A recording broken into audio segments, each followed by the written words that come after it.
আপনারা সকলে কেমন আছেন?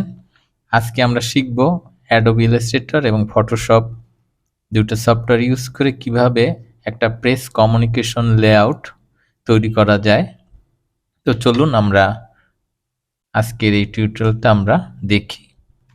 আমরা দেখতে পাচ্ছি একটা আমরা ইমেজ এখানে নিয়েছি। প্রথমেই আমরা এটাকে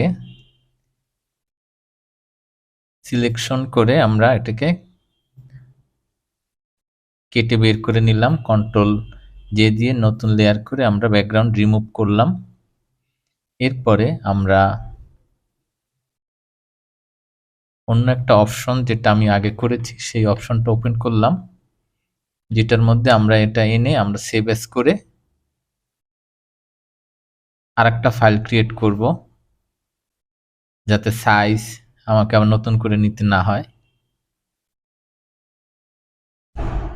এখানে আমরা পুরাতন ফাইলের জিনিসপত্রগুলি যেগুলি ছিল আমরা ফেলে দিলাম। এরপরে এরপরে আমরা এটাকে একটু বড় করে দেই। ওকে, আমরা এটাকে ফ্লিপ করে দিলাম।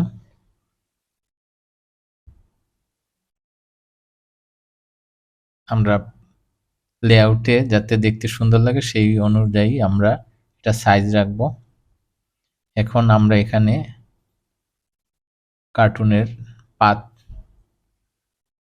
কার্টুনের আঙুলগুলিকে আমরা পাত করে বের করে নেই। আমরা পাত করে নিচ্ছি।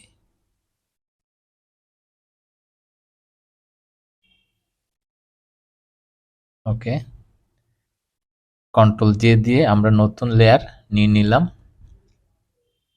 এরপরে আমরা যেখানটায় আমরা ছবি বসাবো সেই ছবির জায়গাটাকে আমরা সিলেক্ট করি। আমাদের যে বক্সটা এখানে দেখতে পাচ্ছি আছে সেটা একটু ছোট এবং আমাদের ছবিটা যেন আর একটু বড় হয়, এর জন্য আমি এক্সট্রা একটু জায়গা করে নিলাম এবং সেখানে হোয়াইট পেস্ট করে নিলাম নতুন লেয়ারে। এরপরে আমরা ছবিটা নিয়ে আসি, যে ছবিটা আমরা এই হাতের মধ্যে দিব। আমরা সিলেক্ট করে ড্র্যাগ করে জাস্ট ফটোশপে ছেড়ে দিলেই হবে। এরপরে আমরা কন্ট্রোল টি দিয়ে সেটাকে আমরা স্কিউজ করে আমরা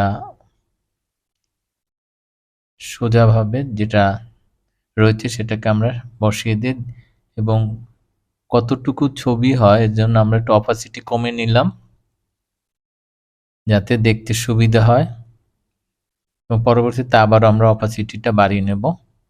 এখন দেখার সুবিধার্থে আমরা কমিয়ে নিয়েছি।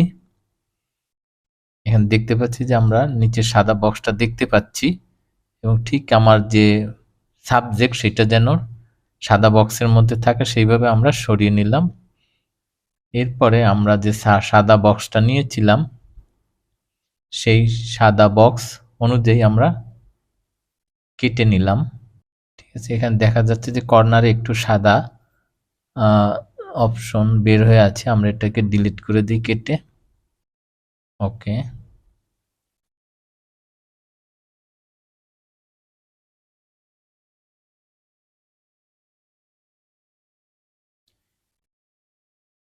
এরপরে আমরা এটাকে একটু কালারটা ঠিক করে নিই। কন্ট্রোল এল দিয়ে লেভেলে গিয়ে আমরা এটা কালারটা একটু ব্রাইটনেস কন্ট্রাস্ট বাড়িয়ে নিলাম।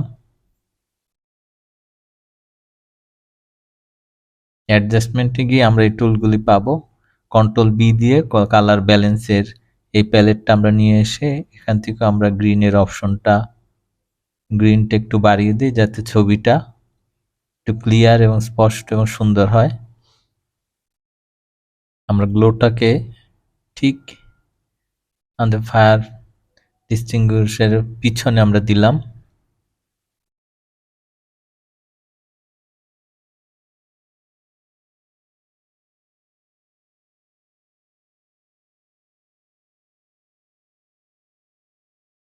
এখন আমরা এখানে আমার আর পুরানো একটা লেআউট কপি করে ইলাস্ট্রেটরে আমরা আরেকটা কপি করে নিলাম। এরপরে এখানে আমরা লিঙ্ক করে নেব।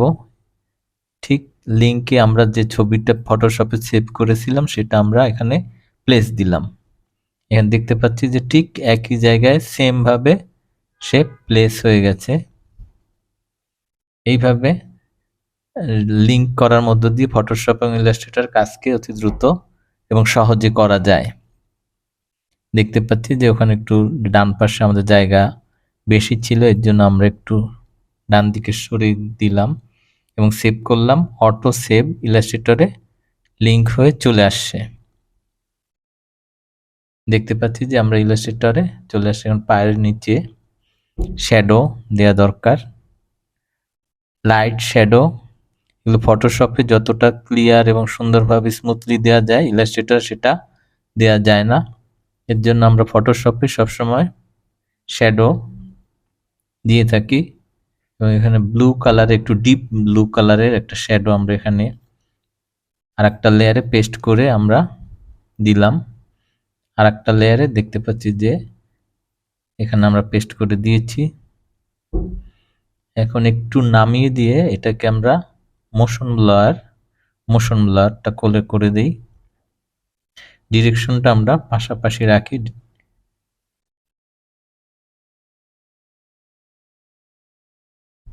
এরপরে লেয়ারে গিয়ে আরেকটু আমরা ব্লারটা করে দিই যাতে স্মুথলি ব্যাকগ্রাউন্ডের সাথে মিশে যায়। এরপরে আমরা পিছনের দিকে একটু মুছে আমরা সেটাকে একটু রিয়েলিস্টিক করে দিলাম। এরপর সেভ দেই এবং ইলাস্ট্রেটরে যাই। ঠিক লিঙ্কে আমরা দেখতে পাচ্ছি আবার ঠিকই সে রিপ্লেস হয়ে গেছে। ঠিক আছে, এরপরে আমরা যে হাতের ফিঙ্গারগুলি আমরা কেটেছিলাম সেটার নিচেও আমরা একটু শ্যাডো তৈরি করে দিই যাতে রিয়েলিস্টিকটা আরো বেশি হয়। আমরা একটু ডার্ক ব্যাকগ্রাউন্ড নীল সিলেক্ট করে নিলাম। এরপরে আমরা এখানে নতুন লেয়ারে পেস্ট করে নিলাম।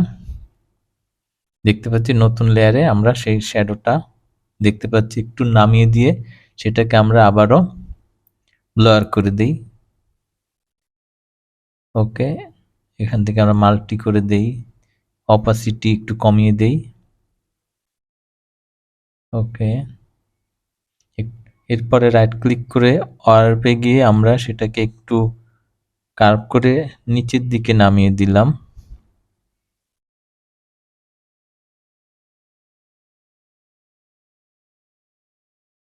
ওকে,